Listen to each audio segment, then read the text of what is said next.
ఏంటమ్మా, స్పృహ తప్పి పడిపోయావా? రాత్రంతా అక్కడే ఉండిపోయావా? నాకు స్పృహ తప్పిన తర్వాత ఏం జరిగిందో నాకు తెలియదన్నయ్య. కళ్ళు తెరిచి చూస్తే హాస్పిటల్లో ఉన్నాను. ఎవరో నన్ను హాస్పిటల్లో చేర్పించారంట. స్పృహ రాగానే ఇంటికొచ్చేశాను. అయ్యో, ఎంత పని జరిగిందమ్మా. అమ్మా, ఇంకెప్పుడు నువ్వు ఒంటరిగా బయటికి వెళ్ళొద్దు. తోడుగా ఇదిగో మా అమ్మ నాన్న ఉన్నారు కదా, వాళ్ళని తీసుకువెళ్ళు. లేదా నాకు చెప్తే నేను నిన్ను తీసుకువెళ్తాను.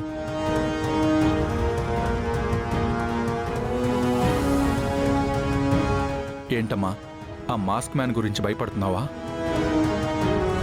ఈసారి వాడు ఫోన్ చేసినా నీకు కనిపించినా నాతో చెప్పమ్మా. వాడు జీవితంలో నీ జోలికి రాకుండా నేను చూసుకుంటాను. సరే అన్నయ్య. వెళ్ళమ్మా, వెళ్ళి ఫ్రెష్ అవ్వు.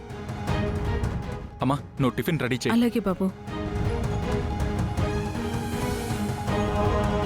రాత్రంతా హాస్పిటల్లో ఉన్నావా? ఆ బాక్స్ నా చేతికి రాని డైరెక్ట్గా నిన్ను మార్చరీకి పంపిస్తాను.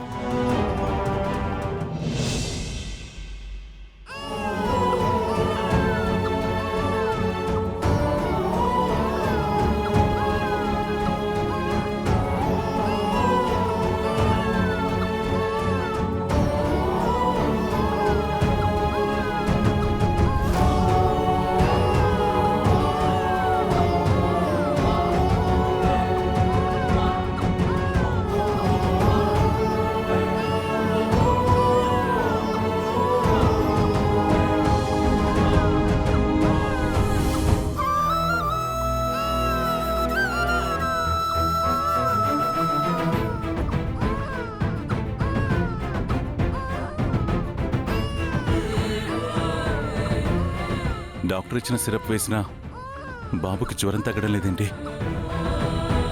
ఇది మందులతో తగ్గే జ్వరం కాదు. బాబు తల్లిపై బెంగ పెట్టుకున్నాడని డాక్టర్ చెప్పింది కదండి. అహల్య వస్తే తప్ప బాబుకి జ్వరం తగ్గేలా లేదు. వీడేమైపోయినా పర్వాలేదు, వద్దు అనుకుని వెళ్ళిపోయిన ఆ మహాతల్లి మళ్ళీ ఎందుకు తిరిగి వస్తుంది? ఉష్, ఎక్కడో హాయిగా ఉంటుందిరే. ఇలా బిడ్డని కని వదిలేసే బదులు కనకుండా ఉండాల్సింది. అనవసరంగా మనల్ని ఇబ్బంది పెడుతుంది. అవునవును, అంతగా ఇష్టం లేనప్పుడు పిల్లల్ని కన్నం ఎందుకు, కానీ ఇలా వదిలేసి వెళ్ళడం ఎందుకు? ఆపండి బావా. వీడంటే ఇష్టం లేదని అహల్య మీతో చెప్పెళ్ళిందా? ఊరికే ఎందుకు అహల్యని ప్రతిసారి నిందిస్తారు? ఎంత జరిగిన తర్వాత కూడా ఇంకా నువ్వు దాన్ని వెనకేసుకొస్తున్నావేంట్రా? వీడి మీద నీ మీద ప్రేమ ఉంటే అహల్య మిమ్మల్ని వదిలి వెళ్లేదా?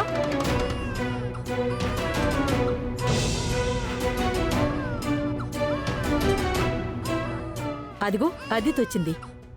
రామ్మ అదితి, వీడు ఒక్కటే ఏడుస్తున్నాడు, ఇంకా జ్వరం తగ్గలేదు, కాస్త చూడమ్మా.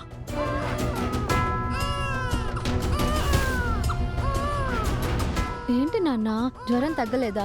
నీకేం కాదు నాన్న, భయపడకు. ఛా, వీడికి మత్తిచ్చే సిరప్ తీసుకురావడం మర్చిపోయాను. ఆ సిరప్ వేస్తే నిద్రపోయేవాడు. ఎందుకైనా మంచిది, బాబుని మళ్ళీ హాస్పిటల్కి తీసుకెళ్తే మంచిదేమో. నాకు కూడా అలాగే అనిపిస్తోందండి. రాత్రంతా వీడు ఇలాగే ఏడిస్తే చాలా ప్రమాదం.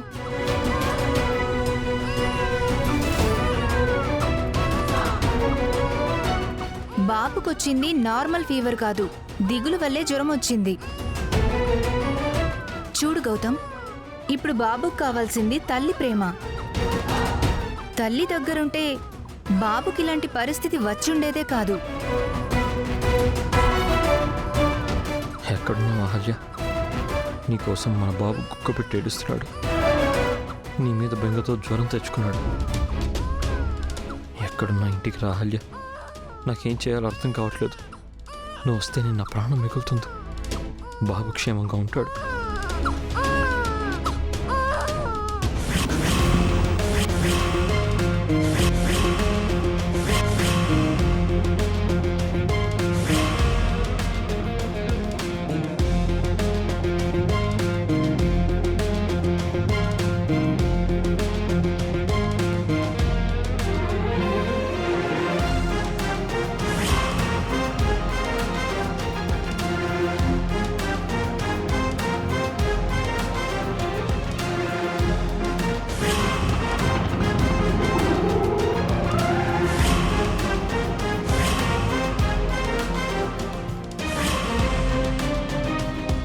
ఇంతకుముందు ఆయిషా లాగా వచ్చి నా బాబు ఆకలి తీర్చాను. ఇప్పుడు నేను ఈ నర్సు వేషంలో వస్తున్నాను.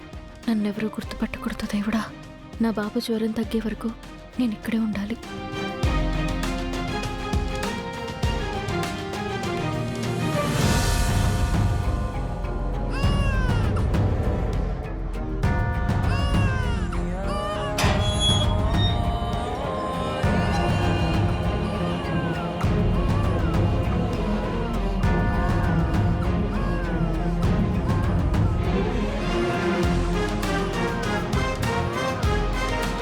మావయ్య, ఎవరో నర్సు వస్తున్నారు.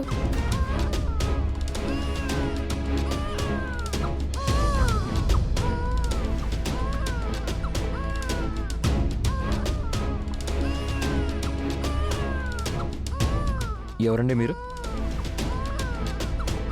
నమస్తే సార్, నా పేరు మీరా జాస్మిన్. మీ బాబుకి జ్వరంగా ఉందని డాక్టర్ గీతా మేడం పంపించారు. మీరా జాస్మినా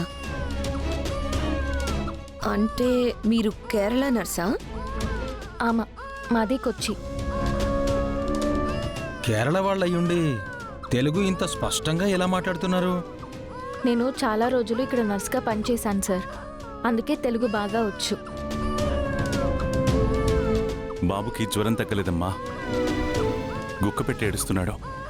కొంచెం త్వరగా చూడమ్మా. అవునమ్మా, మీ డాక్టర్ ఇచ్చిన సిరప్పులు వేసినా జ్వరం తగ్గట్లేదు. కాసేపు చూసి మేమే హాస్పిటల్కి తీసుకొద్దాం అనుకున్నాం. అక్కర్లేదు మేడం, నేను వచ్చాను కదా, నేను చూసుకుంటాను. బాబుని ఇలా ఇవ్వండి మేడం. మిమ్మల్ని పంపించమని నేను ఫోన్ చేయలేదే, మీరెలా వచ్చారు? ఇప్పుడు అదా ముఖ్యం? ముందు బాబుని వదితి.